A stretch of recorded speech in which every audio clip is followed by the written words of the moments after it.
Hello and welcome back to the Patterns Podcast. My name is Megan and Happy New Year. It is a beautiful rainy day here and my hair is super fluffy, but I'm kind of digging it, kind of loving it. We are back to talk about patterns. And don't worry, I am not going to bore you with the hum trick stuff again. It was a great way to kick off and I had a lot of momentum and that was really cool. But considering it is New Year's, I think I will start this video over. Will I don't know. I'm feeling really uncomfortable. Like, I don't want to be fake. This is supposed to be very real. And I don't have training on how to talk in front of a video camera. Not even entirely sure what I want to say today. But some of my most favorite podcast hosts kind of get on here and just talk about whatever's on their mind that day. And with it being the new year, I think a lot of the patterns out there that people seem to go through over and over again is, it's all about health. It's I'm going to go to the gym more often. I am going to eat healthier. And I was looking through my notebooks of patterns and my journals over the years and realized that I have had that same pattern over and over and over again. And this is not a surprise to me. I am fully aware that this is a pattern I have not yet broken, and I have watched many people that I love go through this pattern.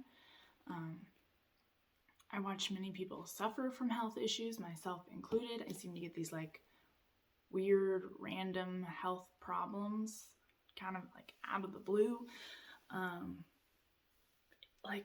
anywhere from boils to appendix rupturing to strange rashes that appear and disappear and there's no reason for them, and it happens when I'm the most stressed, but it also comes from the fact that I don't necessarily take care of my body in the way that I should.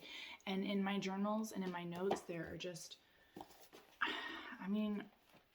see if I can find the one that's just it says it absolutely perfectly, because over and over and over again, I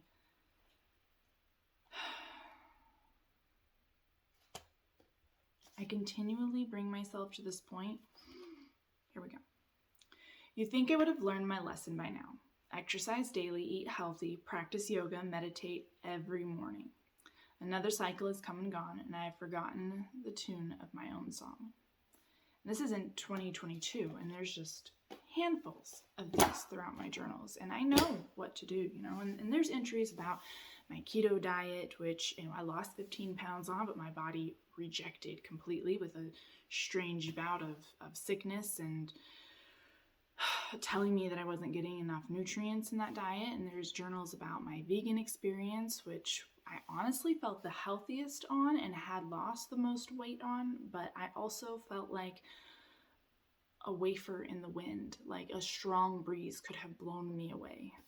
But I have learned things. I did the fast like a girl, which was pretty cool, and the whole cellular regeneration through fasting, and that was good, but nothing ever seems to be the exact right fit for me. And I have picked up things from all of these experiences, and I try to include them in my everyday life, and I feel like we eat pretty healthy around this house. I try really hard with the kids. We're mostly a sugar-free household. Even with the holidays, we managed to cut down on the amount of sugar intake in our house and in the events that we go to. And the kids, their moods are better. Their hormones aren't up and down. And for me too, it's the same thing. My hormones aren't so all over the place when I cut back on the amount of sugar in my life. Also, when I'm making sure that I'm eating the right amount of protein, and it seems like a lot of work. And maybe that's why I haven't done it. Somewhere this morning I read in my journals, the things I tell myself: it's too much work, I don't have enough time, I never finish anything I start. And these are subconscious thoughts that I have identified inside of my brain that keep me from even starting something, because I am afraid I won't finish it. And I get paralysis by analysis, like I'm expected to be perfect. Even this morning, I have this unexpected day off for New Year's. My car is in the shop. Well, technically, my boyfriend's car is in the shop and he has my car so he can go to work. So I'm at home, right? I have nothing else to do, but I could have done an hour of yoga or half an hour of yoga or 15 minutes of yoga easily, and I still chose not to. I chose to be here with you, which is a good exchange. Maybe I'll still get around to doing the yoga, but it's not something that I've ever been consistent with. And I know that there's a lot of people out there just like this, and I'm wondering, what do you do? There's plenty of content creators who show us all their amazing moves and how flat their bellies are and how strong their arms are and the things that they do, and we follow them and we buy their programs and we buy their vitamins and we try to emulate them and be like them. And I'm learning that I have to be like me, and just have to be a better version of me, the version of me that gets up at 6 a.m. so that I can get some form of workout in. And I just have not made that connection between wanting to and actually doing. And I'm just curious, maybe not even just with health stuff, but like maybe you're like really good at getting up and going to work. Like maybe you're really good at following a project through. Like even if you're just making like a ship in a bottle or whatever it is, like what gives you that drive, that focus? I keep expecting like the spirit of the universe to come into me and provide me with all the power that I need in order to get up and take care of my own body.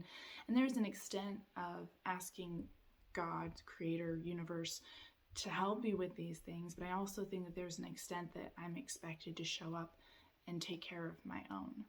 I don't know, what are your thoughts? Are you looking to work out this year, or you have New Year's resolutions about being healthier, exercising more, eating right?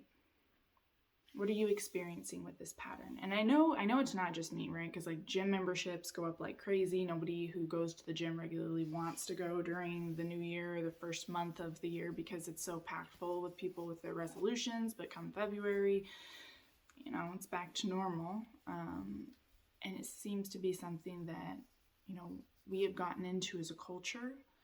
I don't know if it's because life used to be far more physically demanding due to the lack of technology and machinery that allows us to have more ease and comfort now. So health and working out wasn't even a thought because your body was naturally in alignment with its health due to the need of survival. And how we don't need to churn our own butter or weed the fields and gardens or walk a couple miles, several miles to get to work or even school anymore. We have a very convenient lifestyle that keeps us from having to move our bodies in ways that we as the human race have needed to move them for pretty much our entire existence. And I don't know if maybe we just haven't figured out how to adapt to that new way of life. And it seems like some people have. Don't mind me. I'm over here just taking off my socks. It's hot. The heater's on. I don't know. I'm basically talking to the wind at this point. I was hoping for some divine revelation, maybe.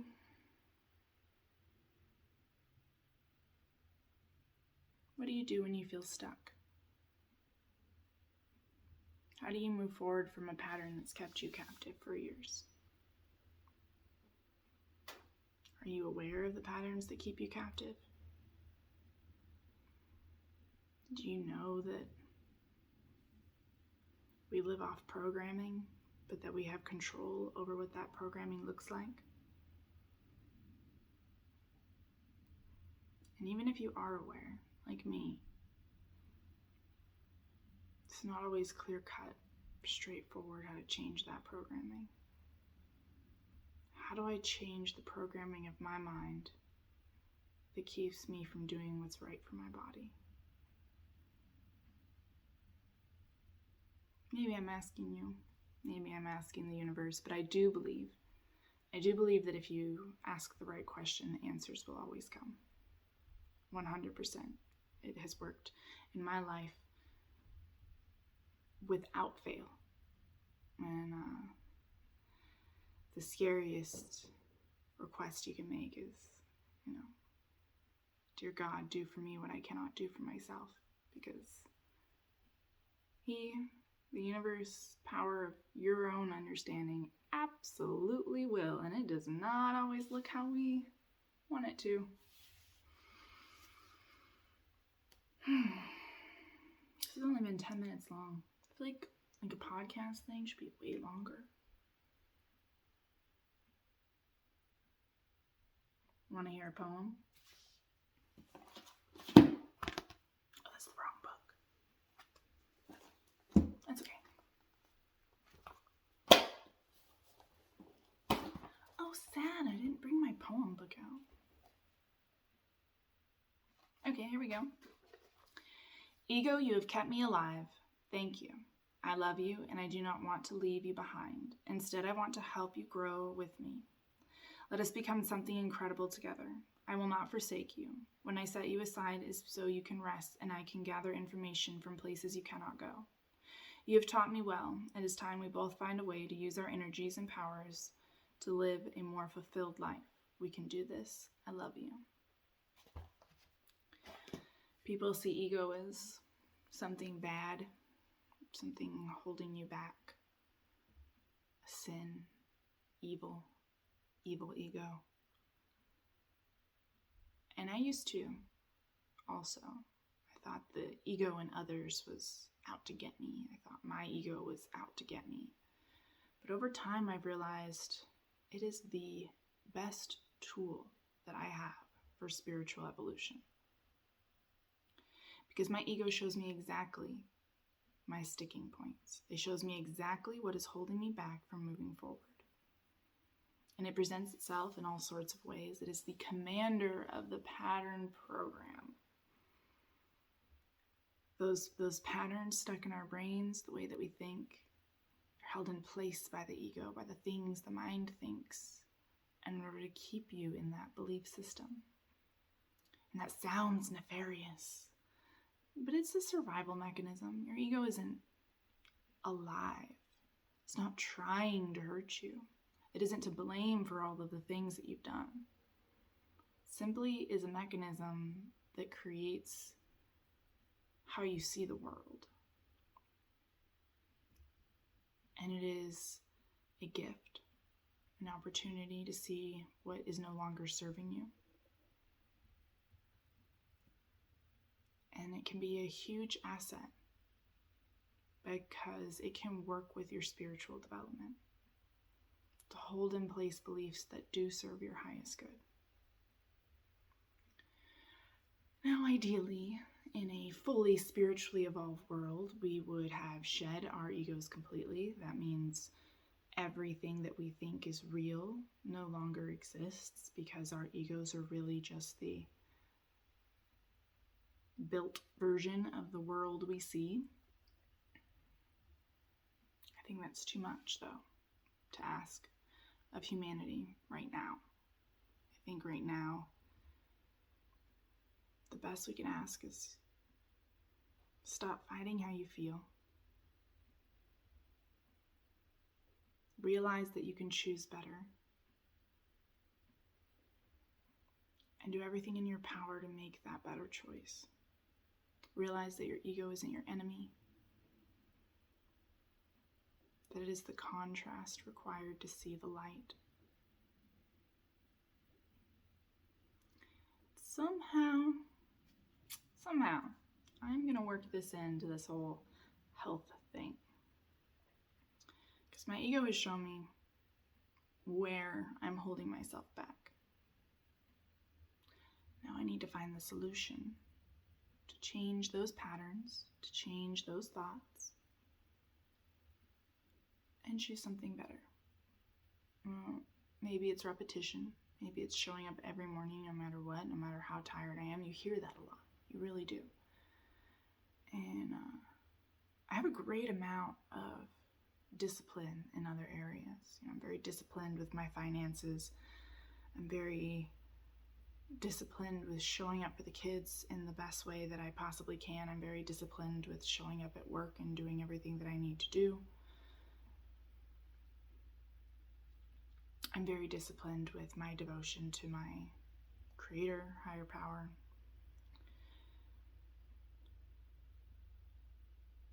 There's something in this mechanism, in this pattern, something I haven't seen yet, something holding me back. And it wants to be seen. I feel like this isn't a very good podcast. This is really boring. Talking about myself and my health, and there's a lot of really cool options out there. And there's the way that I think I want things to be. And then the way that my God knows that they should be. Maybe I just need to ask him to light that path forward for me. I don't even know if you can hear me. I feel like I'm talking really quiet. Podcasting is weird when you just talk to yourself. And I don't think I'm at the point yet where I can invite anyone on to talk with me. Speaking of patterns, I wore the same shirt I wore for the first episode. Not on purpose. That is pattern.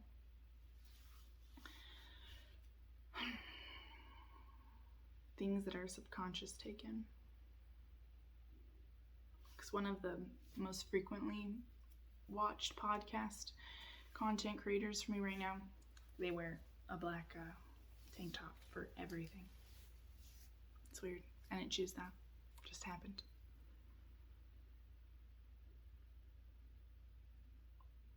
What are your patterns you're breaking this year? It's the year of the horse. Technically, last year was the year of the snake and would have been the best year for shedding patterns. The year of the horse is about action, charging forward. So maybe I've let enough go that I can charge forward with something new.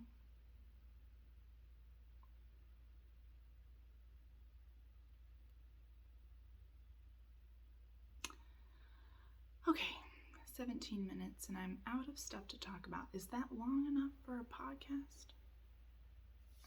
Let's turn to something else.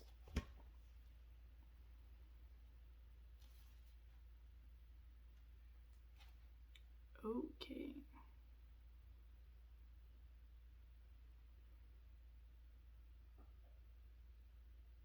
My relationship with God. I prayed to God every morning and night with my family. I prayed to him when I was scared or happy. I talked with God as I explored the mountains behind my house, as I played with my dolls, or spent time alone in my room. Where I was, so was he too. As I grew older, I began to discover places where my relationship with God was not allowed. According to my church, he was not allowed in the outside world. That was the devil's playground. According to them, he was not in my thoughts when I came to pleasures of the human body. When we thought of the body, we were opening the door for the devil, so God could not be there. He was not present in the hearts of sinners. They had denied him entry into their temple. The church taught me how to spot these people so I could stay away. Things like music, clothing, makeup, alcohol, weed, gambling, money, sex, all of these could tell you if another person walked with God and if they were safe to be around.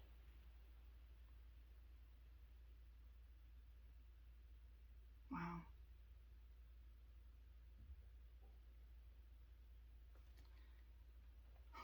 That is not my God now. I see God in everything. I am so grateful for that. That was randomly off topic, and my brain is wildly trying to find a way to connect that to that.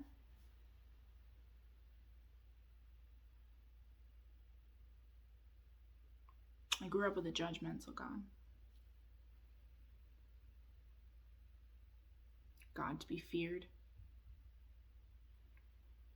And that's okay. I had a really good childhood. I lost my way with my God for a while. And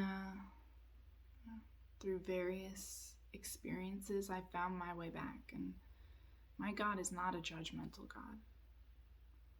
I can hear the voice of my God in anyone. Messages from him come from the most unlikely places. My God is everything. And if he is not everything, then he's nothing. And that's a kind of a choice is that. I've lived that choice, that he is nothing. And I lived the choice that I am God. That was a disaster. My God is everything. Let's tie that back in. How can I work out or treat my body in the way that God would have me treat it?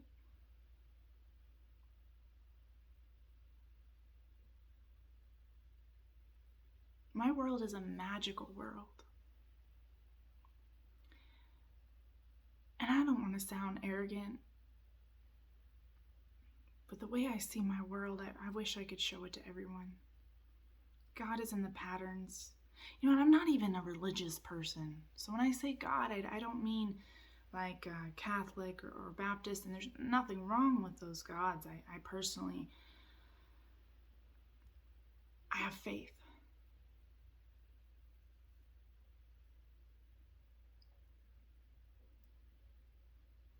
I have faith in something that is greater than me, that has power beyond anything that I could possibly imagine.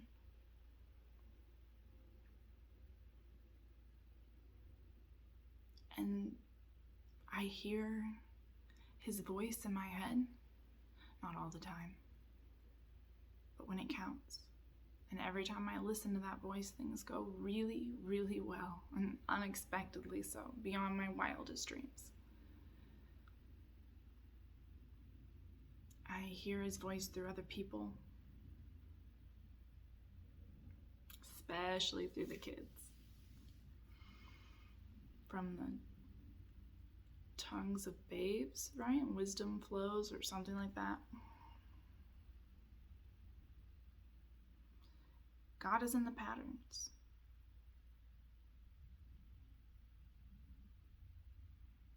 In the way the world twists and moves, we are all reflecting one another. The world reflecting itself, reflecting the universe, reflecting us. Us reflecting back into the universe. It's beautiful. And I get to walk around this life seeing it when I don't have my head up my own, worried about things that are completely out of my control, as we tend to do. Like worrying about my health, worrying about exercising enough. It's that worry that keeps me back, isn't it? It's that worry and that fear that keeps me from embracing the possibilities of what could be. Of what my God is offering me. I can't even see it because I'm so worried and afraid. And that worry and fear is hidden by good intentions. It's a good thing to be worried and afraid for my body. I want to be a healthier person. So why wouldn't I be worried and afraid? It's helpful to be concerned about those things, but is it really? Is it really the best way to motivate myself with fear, anxiety, and worry?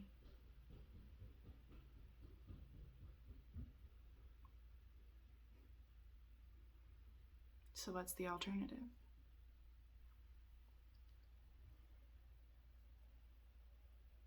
Look for God. Listen. Do what he asks you to do.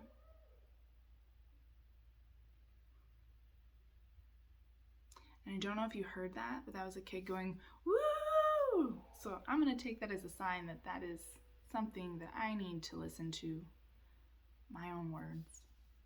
Okay, 24 minutes? That's like a better podcast length.